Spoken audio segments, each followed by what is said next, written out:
Bienvenidos a una emisión más de Extracto, el programa especializado en información educativa en ciencia, tecnología y cultura.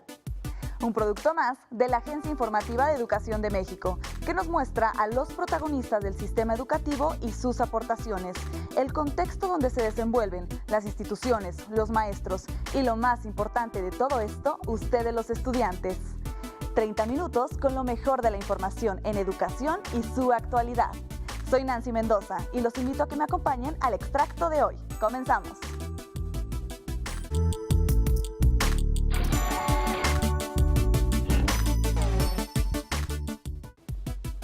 Solo 3% de los alumnos de sexto grado a nivel nacional es capaz de comparar y evaluar información que incluye tablas o gráficas.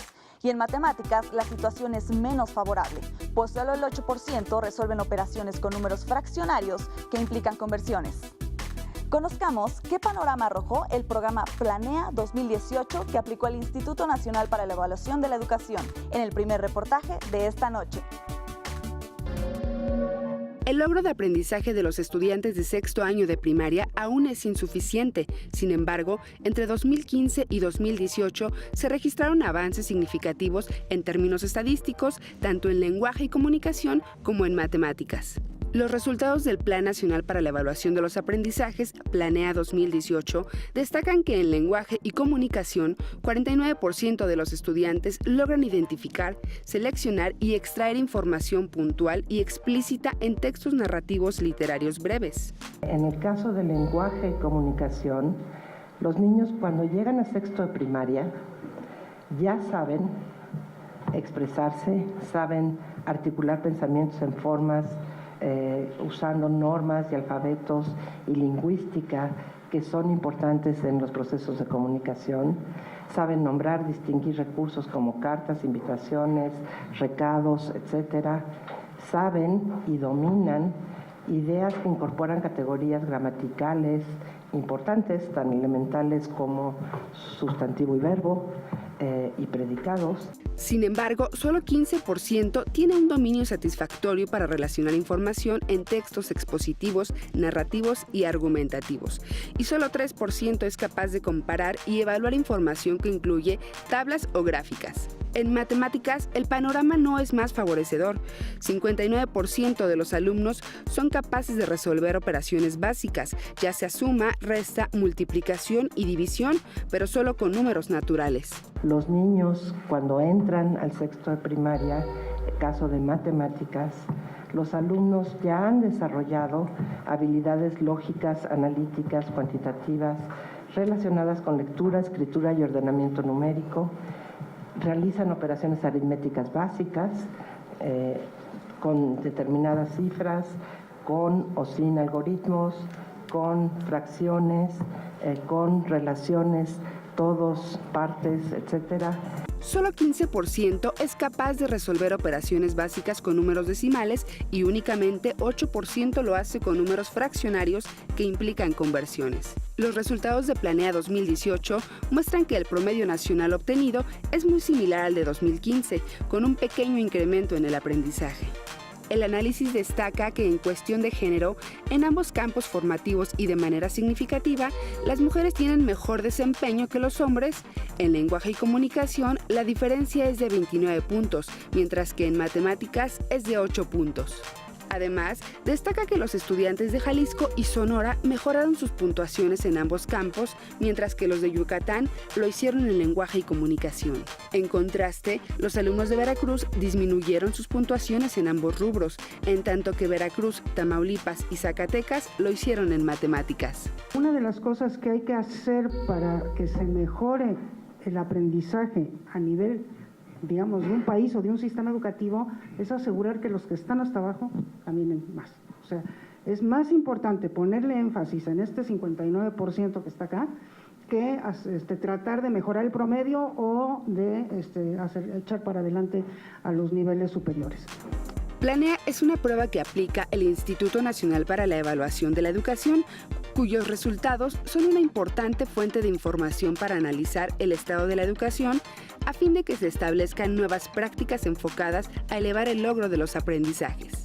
Los propósitos de la prueba es destacar esta información como un insumo para la mejora de las prácticas, al final las que son las que más impactan en el aprendizaje, que es la práctica escolar. La prueba 2018 se aplicó en junio pasado a casi 105,000 alumnos de una muestra representativa a nivel nacional de 3,673 escuelas. Los únicos estados que no participaron fueron Michoacán, Oaxaca y Chiapas. El INEE ha enviado los resultados de la prueba a los estados participantes con el propósito que sean un insumo para la elaboración de políticas públicas, además de que están a disposición de las escuelas y los padres de familia en la página www.inee.edu.mx.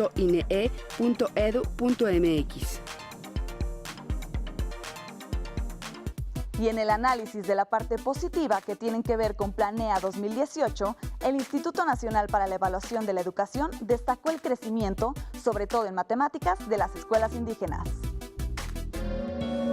La desigualdad social provoca que un gran número de niñas, niños y jóvenes no estén aprendiendo lo que necesitan para enfrentarse a la sociedad y vivir de forma digna. Los estudiantes que habitan en poblaciones con mayor vulnerabilidad socioeconómica son los que presentan los menores logros de aprendizaje. Aunado a ello, las escuelas a las que asisten son las que tienen menores carencias. De acuerdo con el Plan Nacional para la Evaluación de los Aprendizajes, Planea 2018, las brechas en el aprendizaje de dichos estudiantes es de 169 puntos en lenguaje y comunicación y 127 en matemáticas. Todavía se siguen vinculando los resultados de Planea con condiciones de pobreza y con condiciones de ruralidad y de pertenencia a una cultura diferente.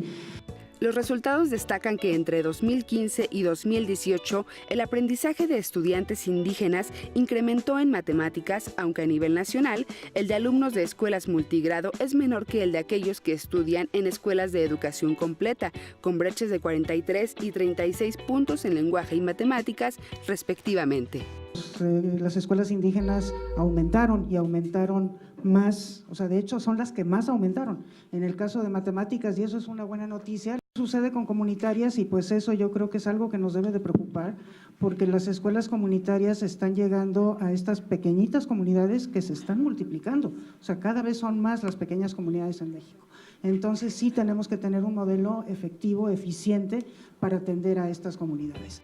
El Instituto Nacional para la Evaluación de la Educación, el organismo encargado de aplicar esta prueba en estudiantes de sexto año de primaria, ha señalado que las brechas en el aprendizaje muestran el tamaño de la deuda que se tiene con las poblaciones más desfavorecidas del país. Existen factores que están en manos de las autoridades resolver, entre ellas una mejor distribución de los recursos educativos, tanto económicos, de infraestructura y de capacitación magisterial. Tienen que ver con una característica muy propia del sistema educativo mexicano, que es que la pobreza de la población a la que van destinados los recursos educativos se junta con la pobreza de esos recursos. La pobreza de la demanda se vincula con la pobreza de la oferta, es decir, ahí donde es más pobre la demanda, la población, los niños, es también más pobre la infraestructura, el equipamiento, la atención que reciben los docentes. La prueba estandarizada Planea considera el contexto socioeconómico y cultural, ya que no se debe juzgar el logro de los aprendizajes sin considerar los factores que influyen en los procesos educativos. De esta manera, considera el entorno personal, familiar y escolar de los alumnos. Por ejemplo, es mejor el desempeño de estudiantes con mayor índice de desarrollo humano, con más alto nivel de participación y respeto en el aula, con su compromiso con las tareas escolares, así como por su mayor expectativa académica. Aquellos estudiantes en condiciones de trabajo infantil tienen menores aprendizajes. Hoy nos visitaron la maestra Cristi Aide Robledo Escobedo, directora de Cooperación y Relaciones Interinstitucionales de la Universidad Autónoma Metropolitana, además de la maestra Verónica Vianey Fuentes Quirós, jefa del proyecto Movilidad Saliente de esta misma casa de estudios. Primero nos dijeron cuál es el abanico de opciones que ofrece la UAM en esa movilidad.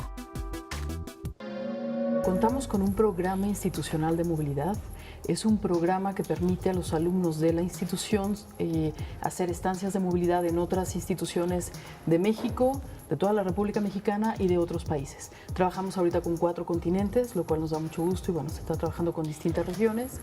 Y al mismo tiempo permite este programa de movilidad recibir alumnos de otras universidades de la República Mexicana y de otros países. Algo que también tenemos es, a la par de este programa de movilidad, un programa de becas que está enmarcado en el Programa Nacional de Becas, que nos permite, este año pudimos becar a más de 800 alumnos. Nos platicaron qué tan difícil es acceder a estas becas. Nosotros, de hecho, en nuestra convocatoria marcamos ciertos criterios que son cubrir, de hecho, ser los mejores alumnos de la generación, cubrir ciertos requisitos como son el promedio, las calificaciones, un mínimo de 8, tener un 50% de créditos de avance. No es mucho lo que se pide, simplemente que tengan un buen desempeño académico. Es muy fácil acceder al programa, es una convocatoria que se difunde en toda la universidad. Creo que hemos hecho un buen papel a través de nuestro programa con nuestros embajadores que se van a otros países. Es muy sencillo en realidad, solamente lo único que tienen que hacer es enterarse de la convocatoria y de los procesos que tienen que seguir, pero es muy fácil. Igualmente, nos indicaron la relevancia de estudiar en otro lugar para enriquecer el acervo cultural. Sin duda hay una experiencia de vida que te hace crecer desde estar en otro entorno, tener que ser autosuficiente en casa, llevar la parte de las finanzas, porque ahora, bueno, recibes, los que son becarios van a recibir una beca y tienen que administrarse. Entonces sí hay un crecimiento a nivel personal, también enfrentarse a nuevos contextos, nuevos entornos, tanto de vida como académicos. Finalmente, nos dieron la lista de las carreras más solicitadas para estas becas en la UAM. Efectivamente, encontraríamos primero Ciencias Sociales y Humanidades, después Ciencias y Artes para el Diseño y después las Ciencias Básicas e Ingeniería. Al mismo tiempo, los que recibimos vienen de estas áreas, ¿no? Ciencias y Artes primero y después Ciencias Básicas e Ingeniería. Sin embargo, bueno, tenemos alumnos de Ciencias Naturales que también hacen incursión en Ciencias Básicas e Ingeniería. El programa permite que, y los propios programas de la universidad, las licenciaturas permiten ser multidisciplinarias y al mismo tiempo poder participar en algún programa de la otra institución en donde haya interés de trabajar, aún así si no es del mismo programa en el que se estudia en la UAM. Una parte de los objetivos de la FIL Guadalajara 2018 es la interacción entre los jóvenes con los autores y los libros. Para mostrar la relevancia de esta sinergia, les presentamos una interesante entrevista que realizó la Agencia Informativa de Educación de México con Liliana Mendoza Roaf, coordinadora de difusión y extensión del Sistema de Educación Media Superior de la UDG. Platícanos un poco de qué se trata este proyecto de FIL Jóvenes. FIL Joven, como tú lo dices, son distintas estrategias encaminadas a promover la lectura en los jóvenes. Entonces, se divide, pudiéramos decir, en 2 partes. Una en la que nos vinculamos directamente con la Feria Internacional del Libro de Guadalajara. En ella tenemos el programa de 1000 jóvenes donde estudiantes de nuestras escuelas vienen aquí a la feria, al recinto, y tienen ese encuentro con el Premio FIL de Literatura, por ejemplo. En un rato más van a tener el encuentro con Gioconda Belli, que fue Premio Sor Juana, no recuerdo exactamente en qué año, y con diferentes personalidades del ámbito literario. También otro de los trabajos es fuera de la feria, pero se llama Ecos de la FIL, ese programa, donde los escritores que vienen a las escuelas, que vienen a la feria, van a nuestras escuelas a tener charlas con los jóvenes.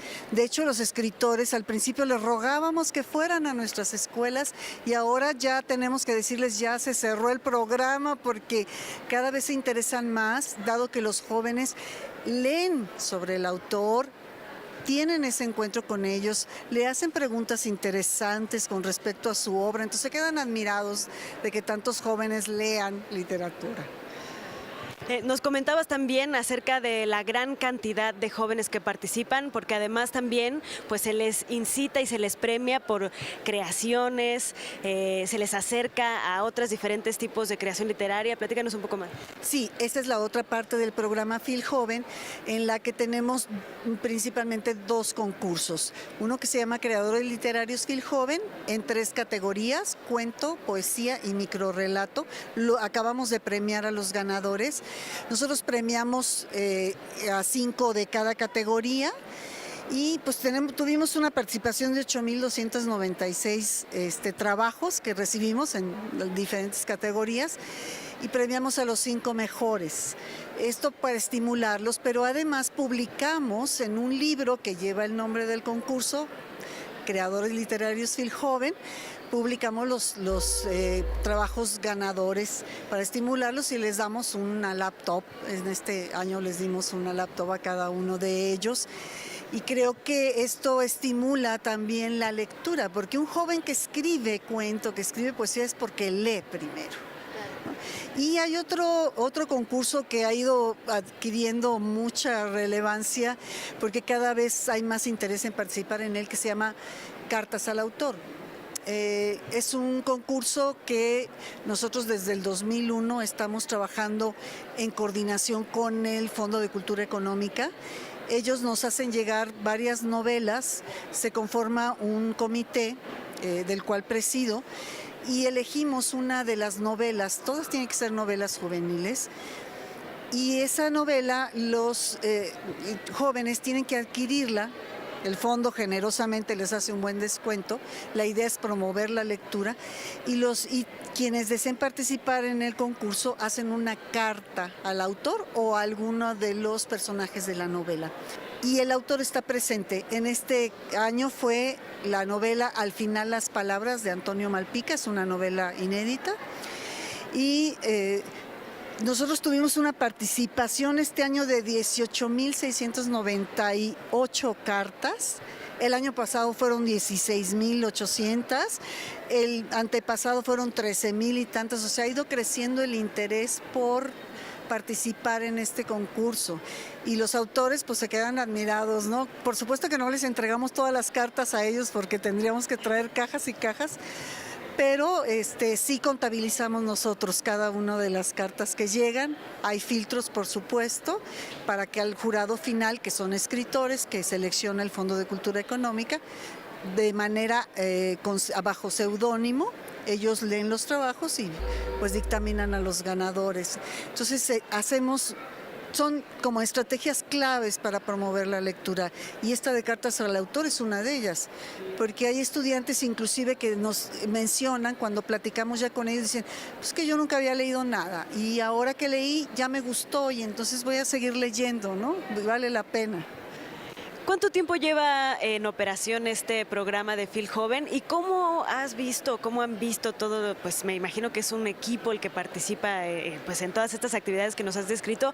¿Cómo han visto que realmente ha pues logrado esto que nos estás comentando? Que los jóvenes cada vez más se interesen por seguir conociendo, leyendo más, adentrándose en el mundo de la literatura e integrándose con la Phil.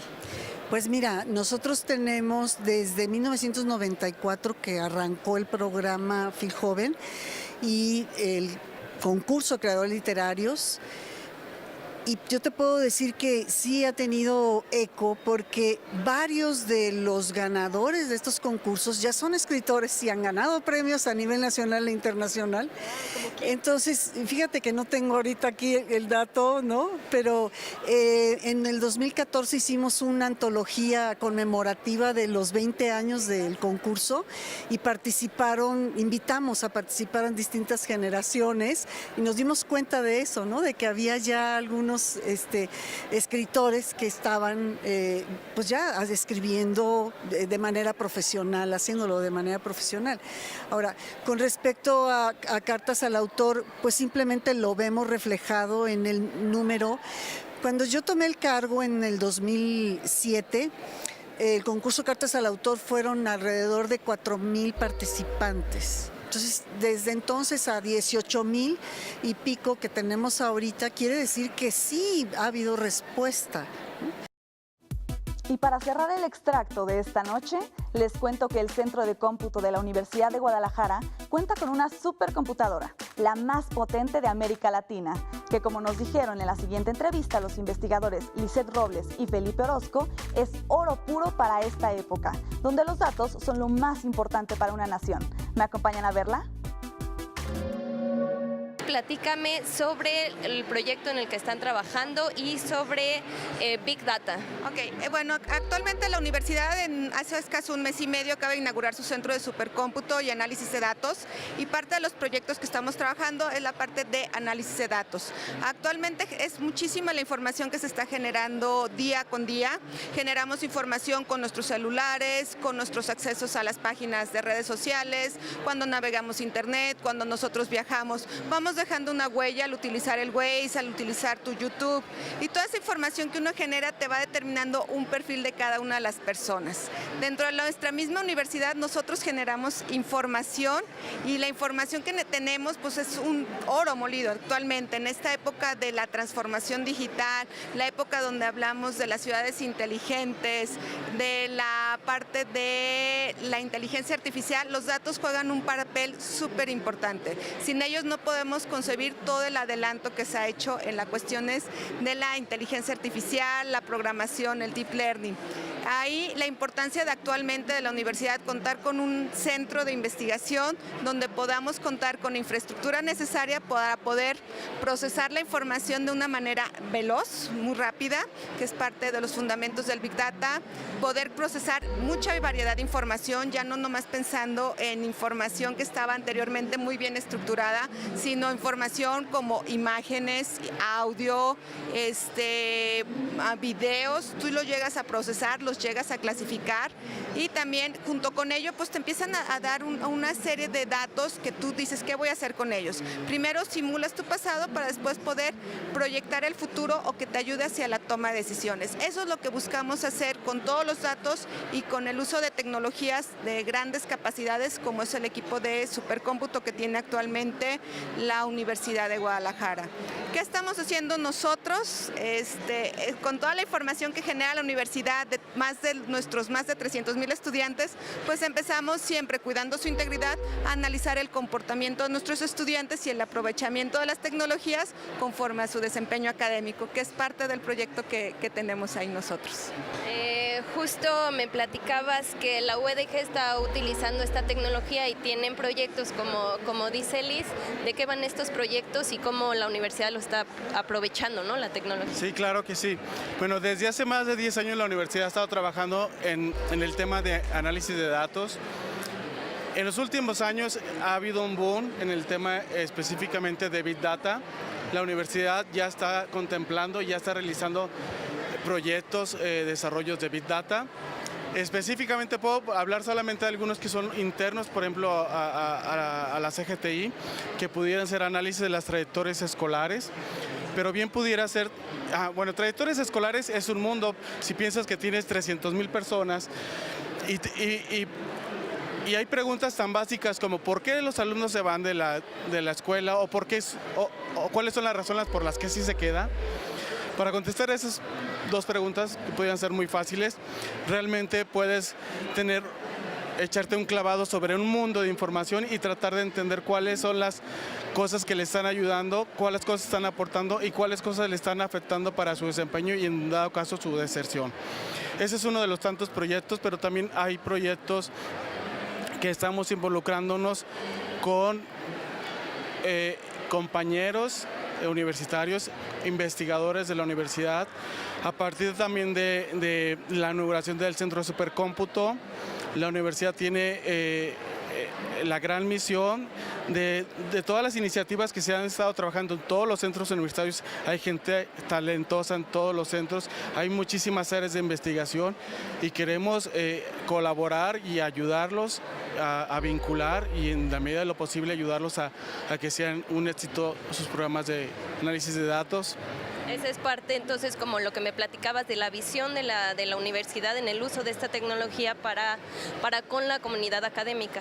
Exacto. Por una parte, aunque también es importante aclarar, por una parte estos sistemas de análisis de datos pudieran ser muy enfocados, pero por otra parte hay un gran uso en el tema de uso del HPC, que son temas de supercómputo, que son cómputo muy especializado para áreas de investigación en las que la universidad también está apostando mucho. Justo, Liz, también me platicabas de todos estos datos y la información que pueden obtener a través de esta tecnología. ¿Cómo puede el país en sí aprovecharla para no tener que exportar tanta información y tener aquí nosotros la información para poder manejarla, ¿cierto? Es correcto. Parte que yo les comentaba, anteriormente el activo más valioso de los mexicanos era el petróleo. Actualmente yo les digo que el activo más valioso son los datos y no debemos permitir que nos pase lo mismo. Anteriormente nosotros exportábamos, sacábamos mucho petróleo y lo mandábamos procesar y nos los mandaban refinado en gasolina o en productos. ¿Qué está pasando ahorita con los datos? Estamos generando mucha información, muchos datos de todo el trazo que tenemos en las ciudades, en nuestro clima, en las cuestiones meteorológicas, sensores, en nuestros bosques. No tenemos infraestructura suficiente necesaria para procesar toda esta información, hacer estudios sobre el cambio climático, sobre el tráfico de las ciudades y toda la información que estamos haciendo la estamos mandando a procesar a otros lados o inclusive a otros países, que estamos entregando nuestra información y la información nos la están regresando con soluciones tecnológicas y que nos la venden a nuestro modo que nos conocen. Yo digo que nosotros debemos de conocernos y desarrollar nuestra propia tecnología que necesitamos consumir y no dar nuestro activo más valioso que son los datos. Con esto despedimos una emisión más de Extracto, en la que pudimos ver una gran selección de información educativa en temas de ciencia, tecnología y cultura, y la gran actividad que sucedió en la FIL 2018 en Guadalajara.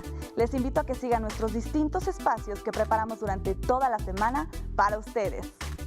No se pierdan, de lunes a viernes, la revista de información educativa, de la mano de Ana Cristina Olvera y Omar Cepeda, de 9 a 10:30 de la mañana en Interfaz. A las 9 de la noche, sintonicen EduByte con mi compañero Enrique Lascano, quien nos traerá lo más relevante de la agenda educativa. Y cierren el día con este programa de nombre Extracto. Les recuerdo que pueden seguirnos en nuestras redes sociales. Soy Nancy Mendoza y en nombre de todos los que hacemos posible este esfuerzo informativo, muchas gracias por su atención. Que tengan una excelente noche de miércoles.